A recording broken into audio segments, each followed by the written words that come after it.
Tracy, two films went to Sundance this year, 2016, 40 years after the death of Christine Chubbuck. Why do you think this sudden interest?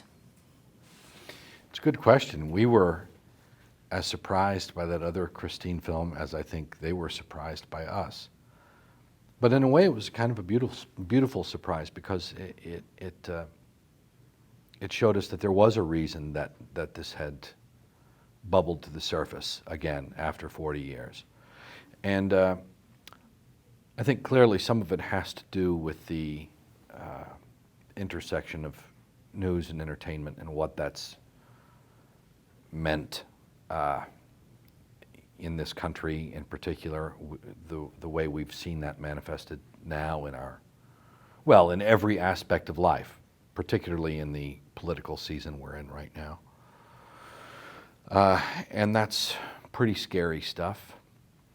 But, you know, I think one of the other things that the movie is kind of scraping away at is the way women are, the double standard that, the ridiculous standard that women are held to.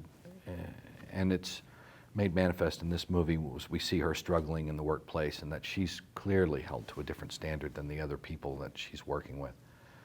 That in fact, the film Christine seems to support the idea that her madness is not all just an issue of mental illness, bipolar disorder, however you would classify her mental illness, but also that something about being a woman in that world drives her a little mad. And I think the film illustrates that. Well, it seems that the story has not really been exposed. I think I'd heard you say in an article that Patty Chayefsky maybe emulated some of Network after some of the scenes. Why do you think it's been sort of swept under the rug? I know it's a disturbing look at someone that you would never think was struggling with those type of issues, but why do you think Patty Chayefsky was so ahead of his time, right? Genius and visionary, but was never really dealt with.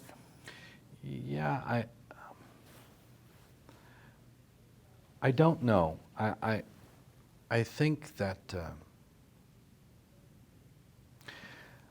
I don't know why it goes away. The fact of the matter is that because there's no video, it becomes just the three-line story of what happened to this woman is such a sad story without anything to support it.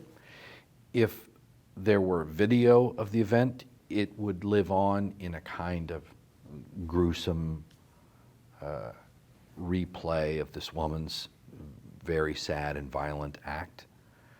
My understanding is that that video existed, that the owner of the station was offered a lot of money for that video by the networks and declined, and actually put it in a vault and sealed it and never allowed anybody to look at it. And I think that's a good and noble thing that he did. So I'm glad that that video doesn't exist, but probably because it doesn't exist, this story has faded away in light of a lot of other gruesome footage that's out there that exists in the world that people can look at if they're into it.